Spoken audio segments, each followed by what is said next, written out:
I call this the Buddhist identity crisis. So Buddhism, whose core is driving to understand our true nature, our true identity, or lack thereof, how can it have an identity crisis? What do we mean? Oops. Is it? No, this one. This one. Yeah. So the problem really boils down to there being very many paths, and of course, seekers who have very many different motives. So in this incredible diagram here that shows this branching and spreading of human striving over many millennia, we have one particular, I don't have a pointer here, but the little point here, the red area in the center, is when something extraordinary happened, where there was somebody called the Buddha that arose, and that planted a seed that would then spread and have global extraordinary consequences. We can see how it spread east, west, north, south, planting itself, its trunks and its branches spreading throughout the world, until finally they settled in this way, in this lovely little diagram, where Vajrayana is in these various blue areas, and we have the Mahayana in the green areas, and the Theravadan in the red and pink areas, and so on. The yellow areas, that's Mahayana. So there we go. And so in this division and spread, we have a panoply, we have an extreme eruption of different methodologies, different systems, different approaches, Zen and Pure Land, Shingon, and so on, many sects, lineages, then individual teachers who have their own methodologies that they developed. And as they say in Tibet, every valley has a different language, a different dialect, and a different Dharma. So this has caused, it's a wonderful opportunity, a very vast treasury, but it makes for some problem. And now today there are many different fusions where different modern teachers are bringing together different ideas and different aspects, even different religions, try to create what the Tibetans call a tukpa or a soup, so that they can reach the vast modern marketplace, such as the stripped down Buddhism called mindfulness.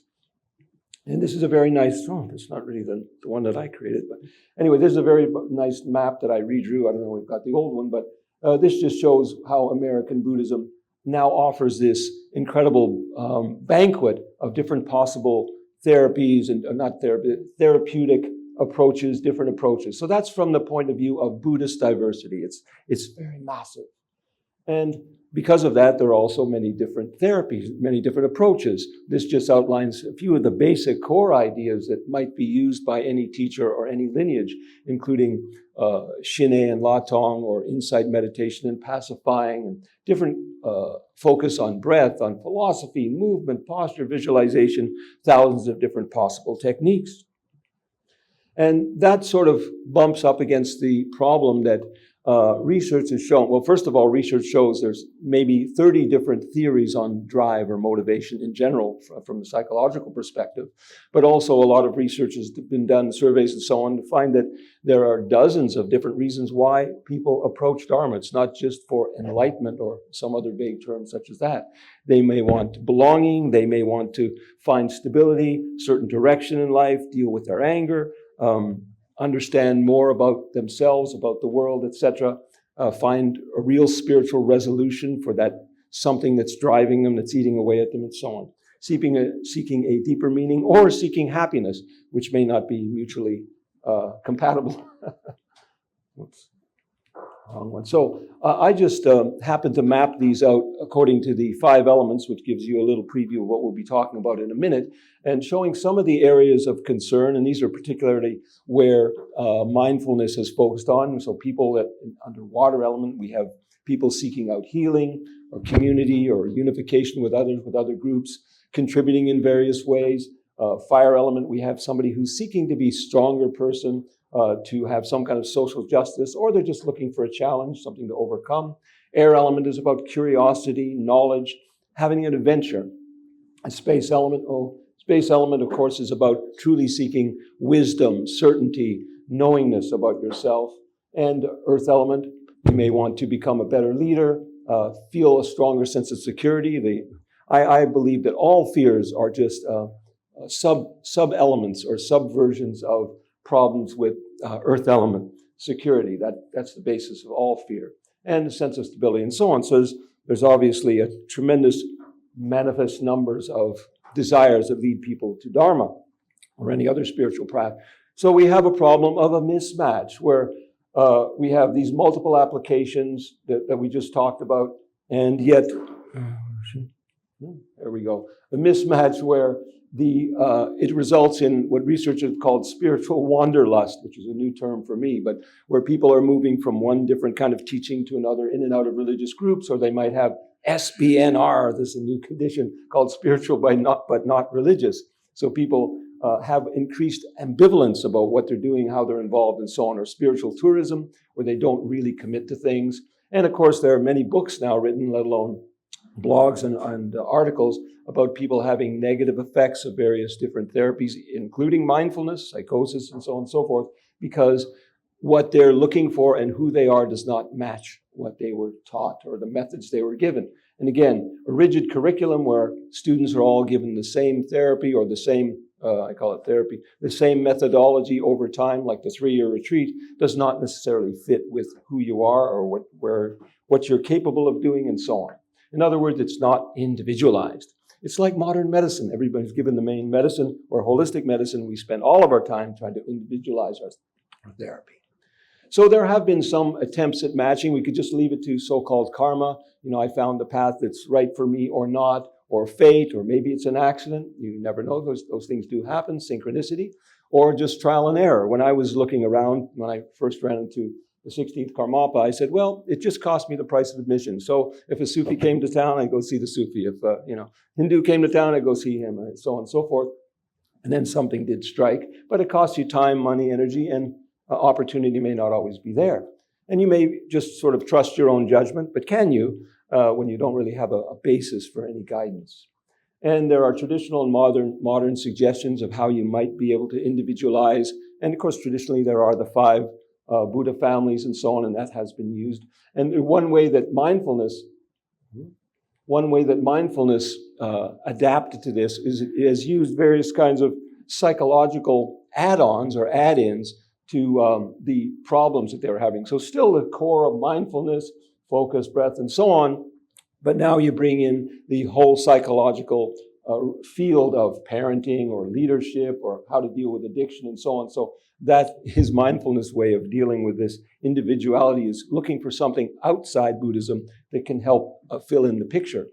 But the solution is actually not outside Buddhism, it's right within Buddhism. We have something called this model of the 5 elements that you're all quite familiar with, I'm sure.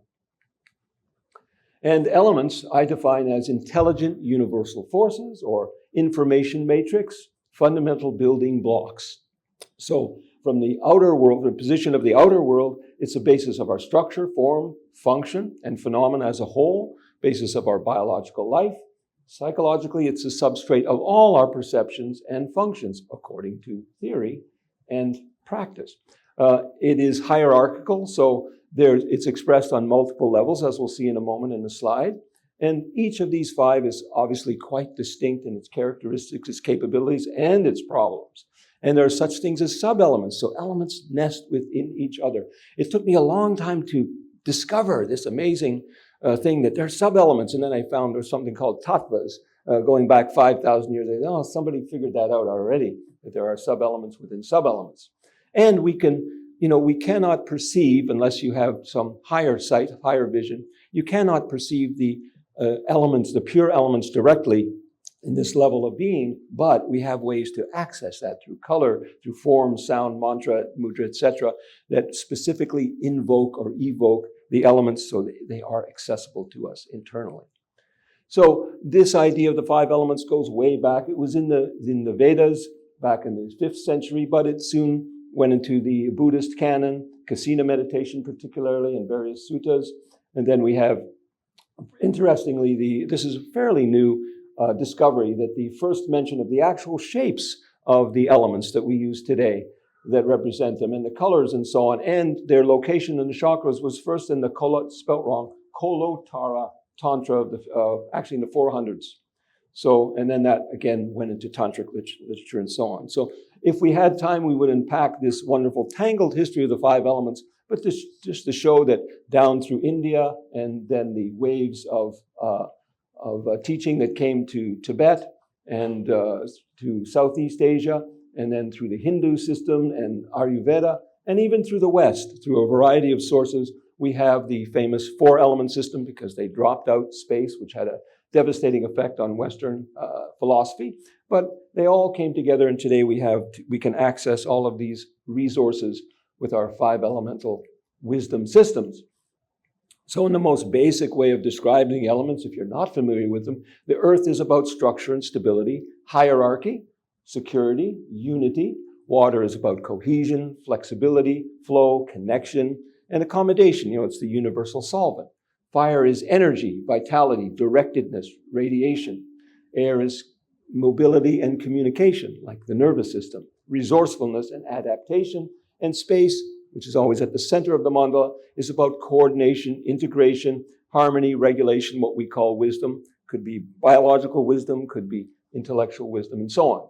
And so this again shows this idea, I call it enlightenment through pancakes, that we are very familiar with the five wisdoms. We could say the pure five elements or enlightened elements. We're familiar with the biological five elements from Ayurveda and Tibetan medicine. But we do tend to ignore that it also exists on other levels, particularly on the psychological level that has been underrepresented. So here we have what I call the five ways of power. Could be the five ways of wisdom, but when people don't like the name power, we could use wisdom. But ruler, psychologically, it's about enrichment, stability, having domain. I call it having domain or dominion, being where you belong and everything is where it belongs. You're grounded. Lover is about connection, compassion, nurture, and sensitivity. Warrior is focus, willpower, drive, responsibility, and justice, just like all those movies of warriors, male and female. The creator is creativity, of course, resourcefulness, communication, discovery. Just think every moment your body is making, your mind is making millions of decisions. Resourcefulness, that's all air element. And finally, guru, which is a space element, is our inner wisdom, insight, mentorship, and so on. And so there we have our circle of elements and our circle of powers. We just changed the names to protect the innocent. And here we have a nicer picture of the same thing. And here we have an example of sub-elements with three degrees down of elements within sub-elements. And that's just not to make pretty pictures, but it gets very practical. So if we divide up these five psychological elements with their new names, we see we have five different possibilities. So we have water of water, we have fire of water, earth of water, and we start to get a finer and finer understanding of the elemental qualities of our psyche. And this is a practical system of psychology, not just for making pretty pictures, but they are pretty. So because of that, we have five motivations from these seekers and students we were talking about. Some people are looking for stability, security, domain or dominion, structure, status. Others are looking for connection, for unity, for helping, for purification, for healing. You can think about the speakers you saw today. What was their orientation? Some were definitely water, we just heard one. Some were earth, etc. Fire is about drive, focus, success, conquest, acting in a heroic manner. That's the drive of that individual. Others are interested in creativity, discovery, exploration, and knowing. And others are seeking wisdom, seeking harmony, balance, perceptivity, a new vision. So here we have, in a perfect world, those would be our positive motivations. But of course, we don't live in a perfect world. We live in a world where there's all kinds of ways in which we can get disconnected from our power. So I call that loss. For example, the warrior might feel like a weakling. The guru might feel like a dummy. It's not accurate, but that's how they'll feel. And if they can't get back to power, they might decide to go into shadow. So now the person who feels weak becomes the bully or the killer, I call it here. The person who is a ruler who feels powerless might become a dictator. So if you put those sub-elements together, now we have this spectrum, which we won't go through all this. You can take a picture or not. But we have power, loss, and shadow. We have 15 different possibilities. And if we broke that down into the sub-elements, now we have 75 different potential states of being. There's more if you did more sub-elements, but you will find every human possibility, except maybe psychosis or, some deep pathology. You'll find everything within normal states of humanity here, normal up to evil. So we have 15 human drives, 75 human modes. And if you connected them all with little strings, you'd find out there's not more or less than exactly 225 human relationships. Power to power, power to law, shadow to shadow, etc. And those all have names too. All 225. So how do we apply this? How does this make sense for real people and real situations?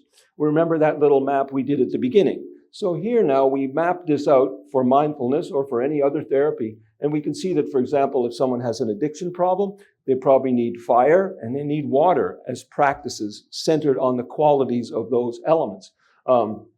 Interestingly, at end-of-life care, of course, they need all five. For leadership, of course, earth element, but also fire element, creativity and resourcefulness. Time's up. That's not possible. Okay, I'm almost done. And so also we have different ways, as we said, to access these elements, whatever your therapy might be. So we're trying to integrate practitioner with the teacher, method, the situation. To me, this is a unifying paradigm with expectations, reality, aspiration, and results. And the final thing to say is, of course, we're not going to educate every Buddhist teacher in the world to understand this system and be able to prescribe the correct therapy for, or the correct meditation for people. It's up to the student, it's up to the seeker to learn this system, and then they can, even if the teacher doesn't know it, they will be able to extract whatever they need, because Buddhism has everything within it. Thank you very much.